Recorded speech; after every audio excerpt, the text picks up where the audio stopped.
Hi, my sweet friends, and welcome to Crochet Every Day with Judy. We are continuing reading from Under the Lilacs by Louisa May Alcott, and today we're starting with Chapter 18, Bows and Arrows. If Sancho's abduction made a stir, one may easily imagine with what warmth and interest he was welcomed back when his wrongs and wanderings were known. For several days he held regular levees, that curious boys and sympathizing girls might see and pity the changed and curtailed dog. Sanch behaved with dignified affability and sat upon his mat in the coach-house, pensively eyeing his guests and patiently submitting to their caresses, while Ben and Thorny took turns to tell the few tragical facts which were not shrouded in the deepest mystery. If the interesting sufferer could only have spoken, what thrilling adventures and hairbreadth escapes he might have related. But alas, he was dumb, and the secrets of that memorable month never were revealed. The lame paw soon healed, the dingy color slowly yielded to many washings, the woolly coat began to knot up into little curls, a new collar, handsomely marked, made him a respectable dog, and Sancho was himself again. But it was evident that his sufferings were not forgotten. His once sweet temper was a trifle soured, and with a few exceptions, he had lost his faith in mankind. Before, he had been the most benevolent and hospitable of dogs. Now he eyed all strangers suspiciously, and the sight of a shabby man made him growl and bristle up as if the memory of his wrongs still burned hotly within him. Fortunately, his gratitude was stronger than his resentment, and he never seemed to forget that he owed his life to Betty, running to meet her whenever she appeared, instantly obeying her commands, and suffering no one to molest her when he walked watchfully beside her with her hand upon his neck, as they had walked out of the almost fatal backyard together, faithful friends forever. Miss Celia called them Little Una and her lion, and read the pretty story to the children when they wondered what she meant. Ben, with great pains, taught the dog to spell Betty, and surprised her with a display of this new accomplishment, which gratified her so much that she was never tired of seeing Sanch paw the 5 red letters into place, then come and lay his nose in her hand as if he added, "That's the name of my dear mistress." Of course, Bab was glad to have everything pleasant and friendly again, but in a little dark corner of her heart there was a drop of envy, and a desperate desire to do something which would make everyone in her small world like and praise her as they did Betty. Trying to be as good and gentle did not satisfy her. She must do something brave or surprising, excuse me, and no chance for distinguishing herself in that way seemed likely to appear. Betty was as fond as ever, and the boys were very kind to her, but she felt that they both liked little Betsinda, as they called her, best, because she found Sanch and never seemed to know that she had done anything brave in defending him against all odds. Bab did not tell anyone how she felt, but endeavored to be amiable while waiting for her chance to come, and when it did arrive, made the most of it, though there was nothing heroic to add a charm. Miss Celia's arm had been doing very well, but would of course be useless for some time longer. Finding that the afternoon readings amused herself as much as they did the children, she kept them up and brought out all her old favorites, enjoying a double pleasure in seeing that her young audience relished them as much as she did when she was a child. For to all but Thorny they were brand new. Out of one of these stories came much amusement for all and satisfaction for one of the party. "Celia, did you bring our old bows?" asked her brother eagerly, as she put down the book from which she had been reading Miss Edgeworth's capital story of Waste Not, Want Not, or 2 Strings to Your Bow.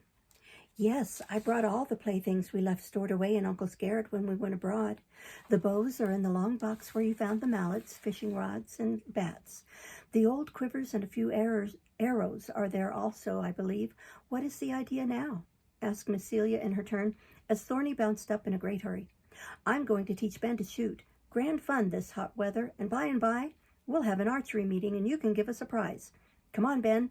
I've got plenty of whipcord to rig the bows, and we'll show the ladies some first-class shooting." "I can't. Never had a decent bow in my life.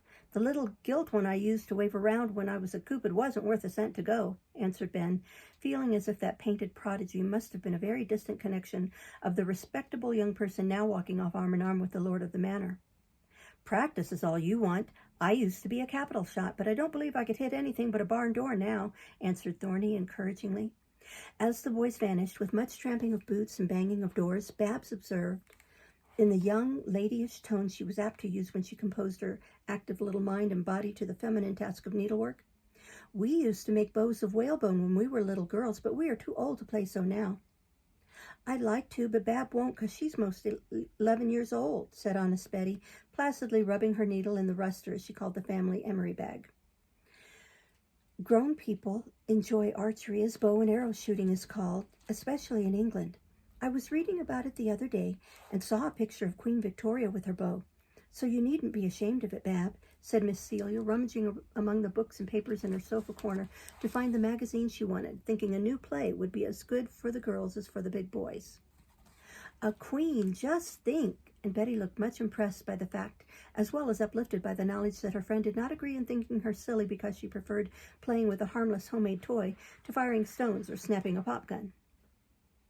"In old times, bows and arrows were used to fight great battles with, and we read how the English archers shot so well that the air was dark with arrows and many men were killed." "So did the Indians have 'em, and I've got some stone arrowheads, found 'em by the river in the dirt," cried Bab, waking up, for battles interested her more than queens. "While you finish your stints, I'll tell you a little story about the Indians," said Miss Celia, lying back on her cushions, while the needles began to go again, for the prospect of a story could not be resisted. "A century or more ago, in a small settlement on the banks of the Connecticut, which means the long river of pines, there lived a little girl called Maddie Kilburn. On a hill stood the fort where the people ran for protection in any danger, for the country was new and wild, and more than once the Indians had come down the river in their canoes and burned the houses, killed men, and carried away women and children. Maddie lived alone with her father, but felt quite safe in the log house, for he was never far away. One afternoon, as the farmers were all busy in their fields, the bell rang suddenly, a sign that there was danger near, and dropping their rakes or axes, the men hurried to their houses to save wives and babies and such few treasures as they could. Mr. Kilburn caught up his gun with one hand and his little girl with the other, and ran as fast as he could toward the fort. But before he could reach it, he heard a yell and saw the red men coming up from the river. Then he knew it would be in vain to try to get in, so he looked about for a safe place to hide Maddie till he could come for her. He was a brave man and could fight, so he had no thought of hiding while his neighbors needed help, but the dear little daughter must be cared for first. In the corner of the lonely pasture, which they dared not cross, stood a big hollow elm, and there the farmer hastily hid Maddie, dropping her down into the dim nook round the mouth of which young shoots had grown, so that no one would have suspected any hole was there. "Lie still, child, till I come. Say your prayers and wait for father," said the man, as he parted the leaves for a last glance at the small, frightened face looking up at him. "Come soon," whispered Maddie, and tried to smile bravely, as a stout settler's girl should. Mr. Kilburn went away and was taken prisoner in the fight, carried off, and for years no one knew whether he was alive or dead. People missed Maddie, but supposed she was with her father and never expected to see her again. A great while afterward, the poor man came back, having escaped, and made his way through the wilderness to his old home. His first question was for Maddie, but no one had seen her, and when he told them where he had left her, they shook their heads as if they thought he was crazy. But they went to look, that he might be satisfied, and he was. For there they found some little bones, some faded bits of cloth, and 2 rusty silver buckles marked with Maddie's name in what had once been her shoes. An Indian arrow lay there, too, showing why she had never cried for help, but waited patiently so long for father to come and find her. If Miss Celia expected the last bit of hem done when her story ended, she was disappointed, for not a dozen stitches had been taken. Betty was using her crash towel for a handkerchief, and Babs lay on the ground as she listened with snapping eyes to the little tragedy. "Is it true?" asked Betty, hoping to find relief in being told that it was not. "Yes, I have seen the tree and the mound where the fort was, and the rusty buckles in an old farmhouse where other Kilburns live, near the spot where it all happened," answered Miss Celia, looking out at the picture of Victoria to console her auditors. "We'll play in that old apple tree. Betty can scrooge down, and I'll be the father and put leaves on her, and then I'll be a great Injun and fire at her. I can make arrows, and it will be fun, won't it?" cried Bab, charmed with the new drama in which she could act the leading parts.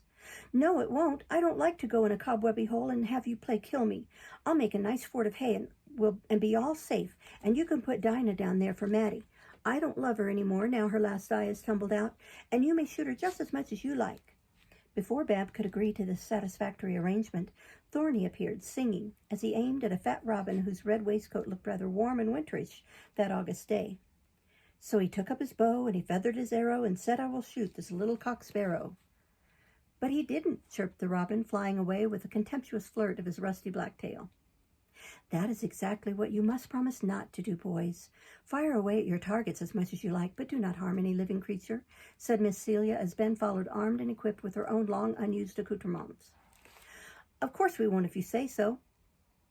But with a little practice, I could bring down a bird as well as that fellow you read to me about with his woodpeckers and larks and herons, answered Thorny, who had much enjoyed the article, while his sister lamented over the destruction of the innocent birds.